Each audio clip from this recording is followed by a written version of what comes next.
Hello friends, welcome to our channel. இன்றைக்கி நம்ம சேனலில் ஹோட்டல் ஸ்டைலில் சிக்கன் சால்னா ரெசிபி தான் பரோட்டாக்கு எப்படி செய்கிறதுன்னு பார்க்க போகிறோம். ரொம்பவே ஈஸி. பரோட்டா சால்னா பண்ணுறதுக்கு ஃபஸ்ட்டு ஒரு கடாயில் ஒரு 5 டேபிள் ஸ்பூன் வரைக்கும் எண்ணெய் சேர்த்துக்கோங்க. எண்ணெய் கொஞ்சம் சால்னாக்கு அதிகமாக தான் தேவைப்படும், அப்போ தான் டேஸ்ட்டு நல்லா கொடுக்கும். எண்ணெய் சேர்த்துட்டு இதில் 1 இன்ச்சு பீஸ் பட்டை ஒன்று, 1 கிராம்பு, 1 ஏலக்காய் சேர்த்துட்டு ஒரு 2 பீஸ் கல்பாசி இதில் சேர்த்துக்கோங்க.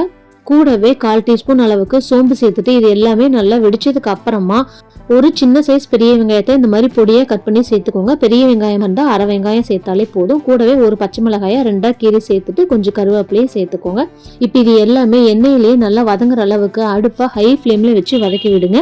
பரோட்டா சால்னாக்கு வெங்காயம் அதிகமாக சேர்த்தா இனிப்பு டேஸ்ட் இறங்கிடும், அதனால வெங்காயம் கம்மியாக சேர்த்தாலே போதும்.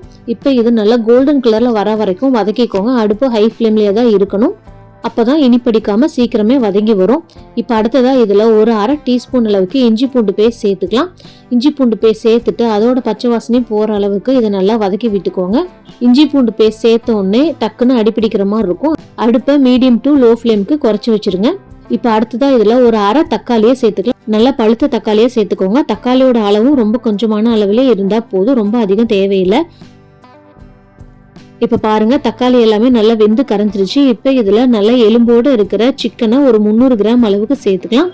சால்னாக்கு எப்பவுமே எலும்பு கொழுப்பு இதெல்லாம் சேர்த்தாதான் டேஸ்ட் வரும், அதனால ஃபுல்லா போன்லெஸ்ஸா சேர்க்காம பாதி போனோட இதுல சேர்த்துக்கோங்க. அடுத்ததா இதுல மசாலா பொடியெல்லாம் சேர்த்துக்கலாம். காரத்துக்காக அரை டீஸ்பூன் அளவுக்கு தனி மிளகாய் தூள் சேர்த்துட்டு, குழம்பு அதிகமா வரத்துக்காக 2 டீஸ்பூன் மல்லித்தூள் சேர்த்துட்டு, காரத்துக்காக ஒரு அரை டீஸ்பூன் அளவுக்கு மிளகுத்தூள் சேர்த்துட்டு, ஃபிளேவருக்காக 1 டீஸ்பூன் அளவுக்கு சிக்கன் மசாலா சேர்த்துக்கோங்க. நீங்க எந்த பிராண்ட் வேணாலும் யூஸ் பண்ணிக்கலாம். கூடவே ஒரு 1/4 டீஸ்பூன் அளவுக்கு மஞ்சத்தூள் சேர்த்துட்டு இப்போ இந்த மசாலா எல்லாத்தையும் நல்லா எண்ணெயிலேயே பிரட்டி விட்டுருங்க. இப்போ இதுல தண்ணி சேர்த்துக்கலாம். 1 கப் அளவு தண்ணியை இதுல சேர்த்துக்கோங்க. நம்ம இதுல தேங்காய் பேஸ்ட்டும் சேர்க்க போறோம், அதனால தண்ணி கம்மியான அளவுலயே சேர்த்தா போதும்.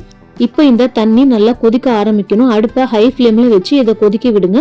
இப்போ பாருங்க, குழம்பு நல்லாவே கொதிச்சிட்டு இருக்கு. இப்போ இதுல அடுத்ததான் ரொம்ப முக்கியமான பொருள் சேர்க்க போறோம். ஃப்ளேவருக்காக ஒரு 2 கொத்தளவு புதினா சேர்த்துட்டு, கூடவே கொஞ்சமா கொத்தமல்லி தலையை நல்லா பொடி பொடியா கட் பண்ணி இது கூடவே சேர்த்துக்கோங்க. சால்னாக்கு புதினா கொத்தமல்லி சேர்த்தாதான் நல்லா கமகமன் வாசனையா இருக்கும், அதனால கண்டிப்பா இதை சேர்த்துக்கோங்க.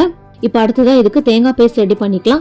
அதுக்கு ஒரு மிக்ஸி ஜாரில் 1 கப் அளவுக்கு திருவின தேங்காய் சேர்த்துக்கோங்க. இது ஒரு அரை மூடி அளவுக்கு இருக்கும். கூடவே ஒரே 1 டீஸ்பூன் அளவுக்கு வேர்க்கடலை சேர்த்துட்டு ஒரு 2 முந்திரி பருப்பு இதை சேர்த்துக்கோங்க. இது எல்லாமே குழம்பு திக்கா வரதுக்கு உதவும்.